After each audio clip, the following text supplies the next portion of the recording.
The lights are out. You haven't heard from the authorities in 2 days. No cell signal, no power.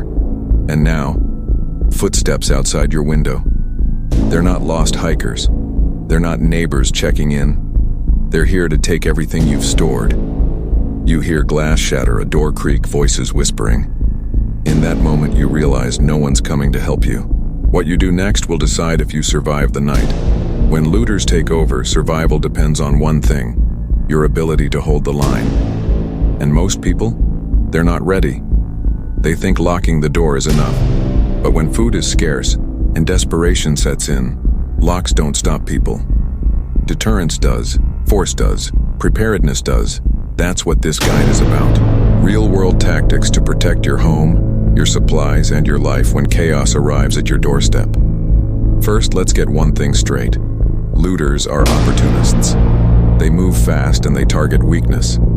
If your house looks abandoned, if it's dark and quiet, you become a target. But if your property shows signs of occupancy, lights, noise, movement, they hesitate. They move on. Visibility is a deterrent. Motion sensors, solar lights, reflective surfaces. It's psychological warfare. You're sending a message. This place is not easy. Second, you need layers of defense. Your perimeter matters. Fences, natural barriers, even parked vehicles can slow an approach. Create choke points. Make entry difficult and loud.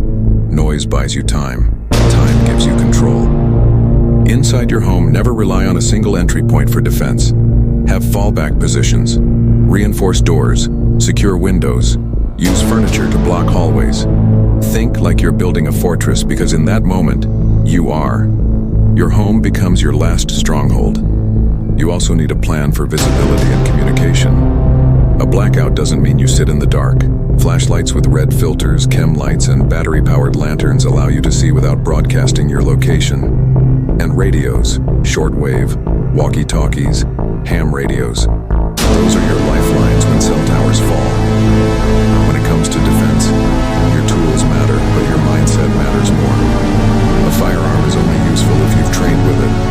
If you hesitate, it could be taken from you. Non-lethal options like pepper spray or tasers are useful, but they won't stop a determined group. You need to know your home's layout. Practice movement. Practice responses. Run drills with your family. It's uncomfortable until your life depends on it. Psychological preparation is just as important. Looters expect panic. They expect fear. When you respond with precision and calm, it throws them off. Keep your team focused. Use code words. Establish silent signals. Know your exits. Know your backup routes. Know who's on your side and who isn't. Let's talk about deception. In a grid-down world, what you show can get you killed. Don't flash supplies. Don't boast. Gray man strategy is critical.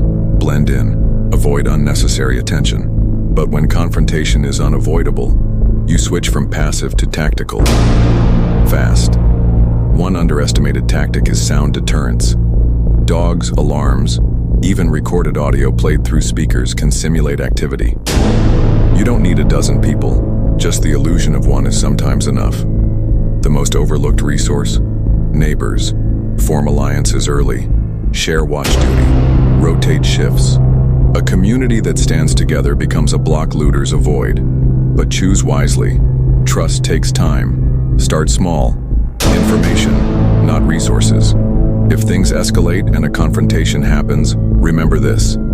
Protect life first, not just supplies. Retreat when you must. Supplies can be replaced. You can't. But when you're forced to hold the line, do it with resolve. You're not just defending food or water. You're defending the right to stay alive in a world that's falling apart. And after it's over, because the night does end, take inventory. Reset your perimeter. Rebuild what was lost, but never drop your guard. Because when society falls, the greatest threat isn't nature. It's desperation. And it never sleeps. You survive by planning. You survive by discipline, and most of all, you survive by never letting your guard down.